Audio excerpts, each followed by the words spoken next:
The God who സീസ്, എന്നെ കാണുന്നവനായ ദൈവം. എൽ റോയി. നമ്മൾ എൻ്റെ നാമം പോലെ ഭൂമിയിലാകണമേ നമ്മൾ പ്രാർത്ഥിക്കുമ്പോൾ ഈ നാമത്തിന് വലിയ പ്രസക്തി ഉള്ളതുകൊണ്ട് പഴയ നിയമത്തിലാണ് പിതാവാം ദൈവം തൻ്റെ പേരുകൾ വെളിപ്പെടുത്തി കൊടുത്ത് അതിൻ്റെ എല്ലാം പൂർത്തീകരണം ക്രിസ്തുവിൽ നടന്നിരിക്കുകയാണ്.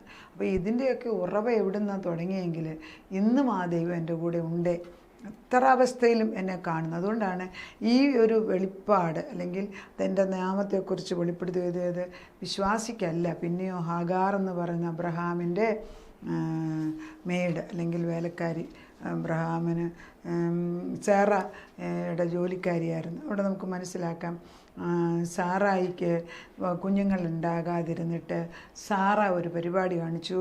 അവൾക്ക് ഹാഗാർ എന്ന് പറഞ്ഞൊരു സ്ത്രീയെ അബ്രഹാമിനെ ഏൽപ്പിക്കുന്നു. അങ്ങനെ ഹാഗാർ ഗർഭിണിയാകുന്നു.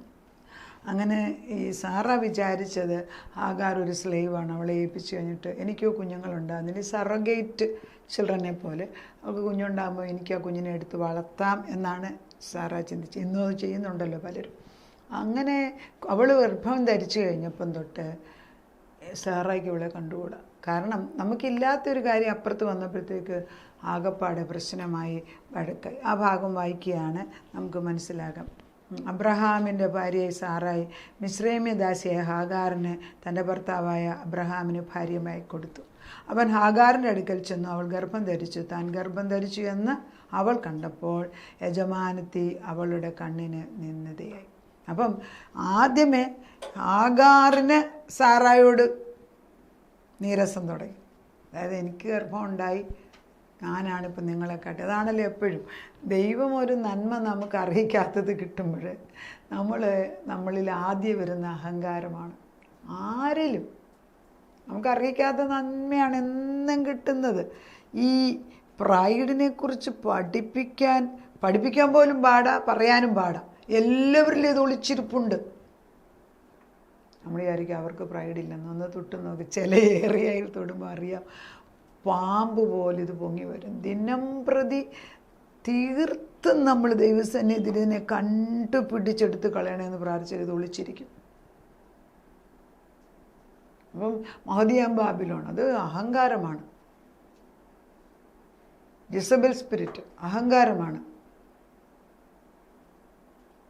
ഈ ഓരോ ദുഷ്ട സ്പിരിറ്റും നമ്മളിൽ എവിടെയെല്ലാം നമ്മൾ പ്രവർത്തിക്കുക അതിൻ്റെ പ്രൈമറി കോസ് ഈസ് ഗർവം, അഹങ്കാരം. അതിന് മരുന്നില്ലെന്നൊക്കെ പറഞ്ഞു കേട്ടു. നമ്മൾ ഇതൊരു ഡെഡ്ലി സിന്ന് തന്നെയാണ്. അപ്പോൾ സാറായി അബ്രഹാമിനോട് എനിക്ക് ഭവിച്ച അന്യായത്തിന് നീ ഉത്തരവാദി. നമ്മൾ ഭാര്യമാരെല്ലാവരും കുറ്റം പറയും. എനിക്ക് ഭവിച്ച അന്യായത്തിന് നീ ഉത്തരവാദി. ഞാൻ എൻ്റെ ദാസിയെ നിൻ്റെ മാറുവിടത്തിൽ തന്നു, എന്നാൽ താൻ ഗർഭം ധരിച്ചു എന്ന് അവൾ കണ്ടപ്പോൾ ഞാൻ അവളുടെ കണ്ണിന് നിന്ദതയായി. യാക്കോബ എനിക്കും നിനക്കും മധ്യ ന്യായം വിധിക്കുക. ഇതെല്ലാം ഈ സ്ത്രീ തന്നെയാണ് കാണിക്കുന്നത് സാറേ. എന്നിട്ട് വഴക്ക് മുഴുവൻ അബ്രഹാമിനും ഇരിക്കട്ടെ. ഇപ്പോഴും അങ്ങനെ തന്നെയാണ്.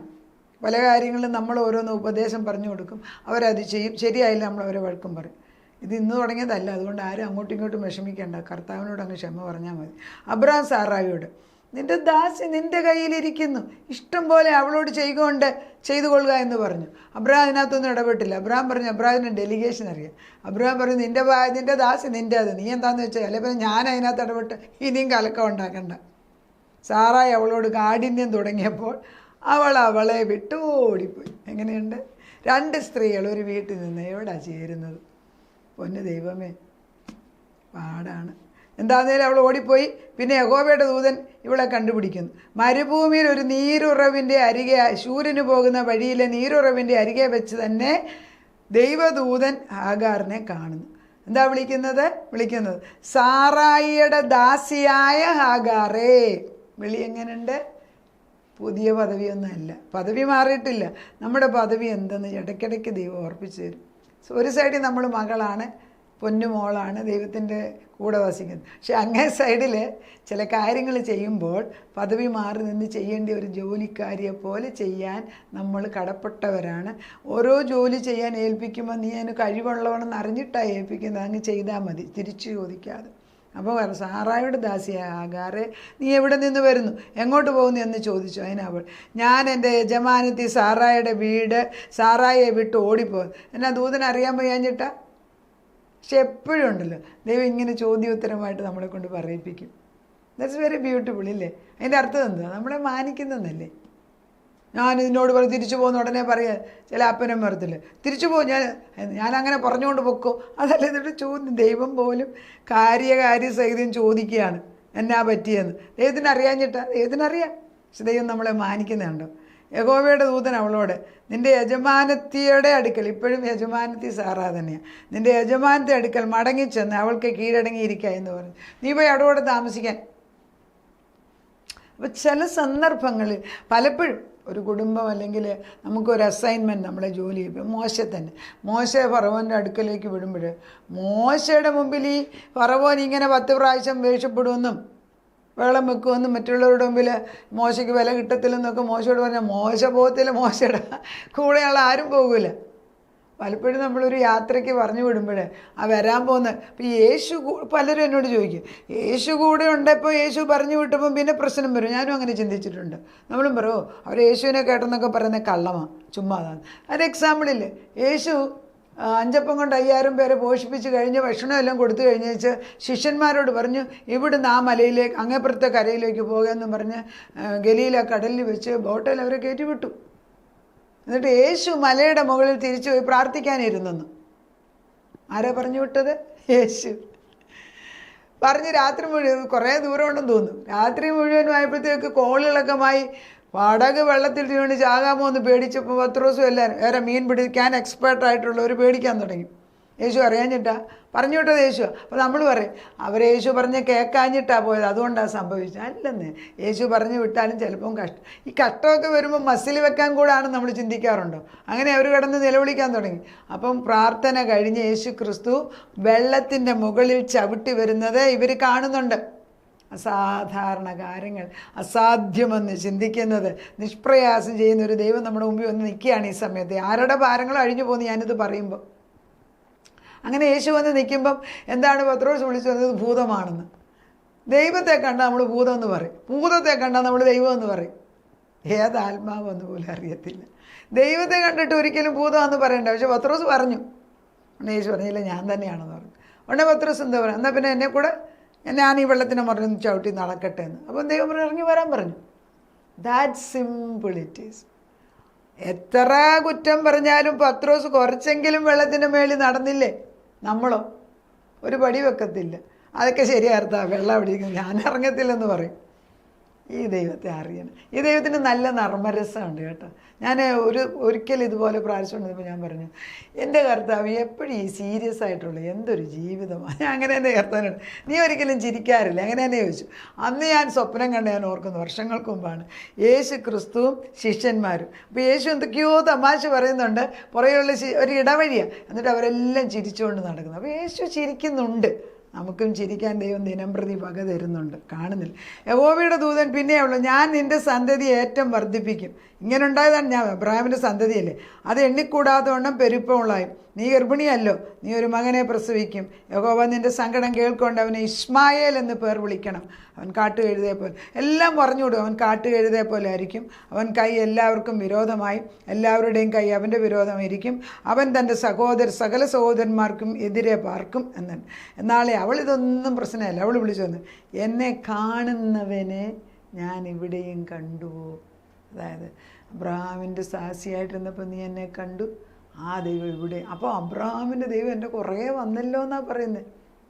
പറഞ്ഞ് തന്നോട് അരുളി ചെയ്ത യഹോവയ്ക്ക്, ദൈവമേ നീ എന്നെ കാണുന്നു എന്ന് പേർ വിളിച്ച്, നീ എന്നെ കാണുക നമുക്കും ആവശ്യം. അതുകൊണ്ട് ആ കിണറ്റിന് ബേർ ലഹയി റോയി, എൽ റോയി എന്ന് പേരായി. അതാണ് L Roy, the God who സീസ്. എന്ത് അനുഭവങ്ങളിൽ കൂടെ ദൈവത്തെ വെളിപ്പെടുത്തി തരുന്നു. അത് കാദേശിനും ബേരേദിനും മധ്യയിരിക്കുന്നു. പിന്നെ ഹാഗാർ അബ്രാമിന് ഒരു മകനെ പ്രസവിച്ചു. ഹാഗാർ പ്രസവിച്ച തൻ്റെ മകന് ഇസ്മായേൽ എന്ന് പേരിട്ടു. ഹാഗാർ അബ്രാമിന് ഇസ്മായേലിനെ പ്രസവിച്ചപ്പോൾ അബ്രാമിന് 86 വയസ്സ്. അപ്പോൾ ആര് പേരിട്ടതാണിത്? പേരിട്ടത് ഹാഗാറാണ്. എന്നെ കാണുന്നവൻ. പലപ്പോഴും ഇത് പറഞ്ഞ് നമ്മൾ പ്രാർത്ഥിച്ചിട്ടില്ലേ? എന്നെ കാണുന്നവൻ. പരീക്ഷിച്ചിട്ടുണ്ട്. അത് നമുക്ക് അറിയിക്കുന്നതേ അല്ല കാര്യം. കാരണം വേണ്ടാത്ത കാര്യത്തിൽ ഇടപെട്ടു, സാറാ പറഞ്ഞതിനകത്ത് മണ്ടത്തരം കാണിച്ചു, അപ്പം ഞാൻ പ്രഗ്നൻ്റായി. അപ്പോൾ സാറായിക്ക് ഇഷ്ടമായില്ല, പ്രശ്നമായി. ദൈവം തമ്പുരാൻ അതിലും പഠിപ്പിച്ചു കൊടുത്തു, ഞാൻ നിന്നെ ഇപ്പോഴും കാണുന്നുണ്ട്. ഏതവസ്ഥയിലും നമ്മളെ കാണുന്ന ഒരു ദൈവം. ഈ പാപത്തിന് നമ്മൾ ഗ്രേഡൊന്നും ഇടണ്ടെന്നേ. ജസ്റ്റ് സറണ്ടർ, കൊടുക്ക് ദൈവസന്നിധിയിലേക്ക്. നമുക്ക് പ്രാർത്ഥിക്കാം. എൽ റോയി, എന്നെ കാണുന്നവൻ, അത്യുന്നതനായ ദൈവം, ദൈവത്തിൻ്റെ മഹത്വം. എലിയവും കഴിഞ്ഞ ദിവസം, നീ അത്യുന്നതനായ, നിൻ്റെ മുൻപിൽ വേറൊരു ദൈവമില്ല, എല്ലാം കാണുന്ന ദൈവമാണ്. ആകാറിനെ എങ്ങനെ ദൈവത്തെ വിളിക്കണമെന്ന് പോലും അറിയത്തില്ല, ഒരു പേഴ്സണൽ ടച്ചും ഇല്ല. പക്ഷേ ഇവിടെ വെച്ച് പറഞ്ഞു, അവിടെ കണ്ടവൻ ഇവിടെ എൻ്റെ കൂടെ വന്നിരിക്കുകയാണ് ഈ മരുഭൂമിയിലും. അങ്ങനെയല്ലേ ഞങ്ങളൊക്കെ എത്രയോ പ്രാവശ്യം ജീവിതത്തിൽ മരുഭൂയാത്ര നടക്കുമ്പോൾ ആരും സഹായിക്കത്തില്ല എന്ന് വിചാരിച്ച് ഇന്ന് ജീവൻ തീരുമെന്ന് വിചാരിക്കുമ്പോൾ നീ ഇറങ്ങി വന്ന് എന്നെ കാണുന്നു. ആകാറേ എന്ന് വിളിച്ച ദൈവം എന്ന് ഞങ്ങളുടെ മുമ്പിൽ വന്ന് ഞങ്ങളുടെ കുഞ്ഞുങ്ങളുടെ, ഞങ്ങളുടെ മക്കളുടെ, മരുമക്കളുടെ ഏതവസ്ഥയിലിരിക്കുന്നുവോ അവിടെ നീ പ്രത്യക്ഷപ്പെടും.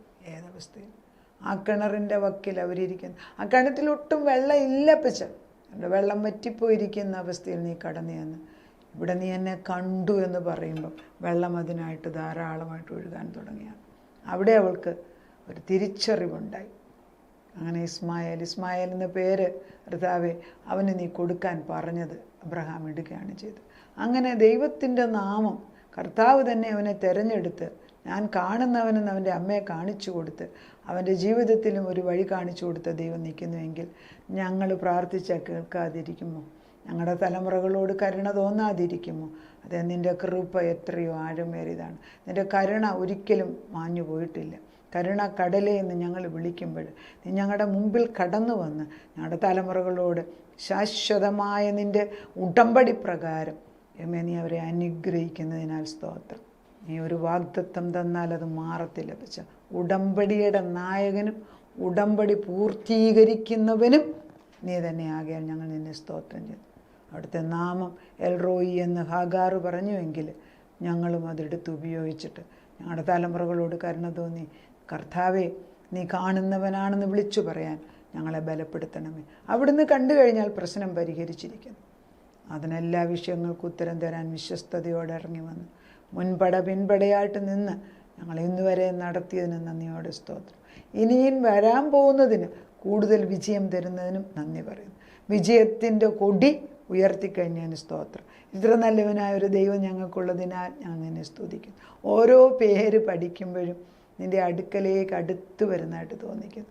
പ്രാർത്ഥനയുടെ ഉത്തരം തന്നതിന് നന്ദി. യേശു ക്രിസ്തുവിൻ്റെ പൊന്നുനാമത്തിൽ തന്നെ ആമേൻ.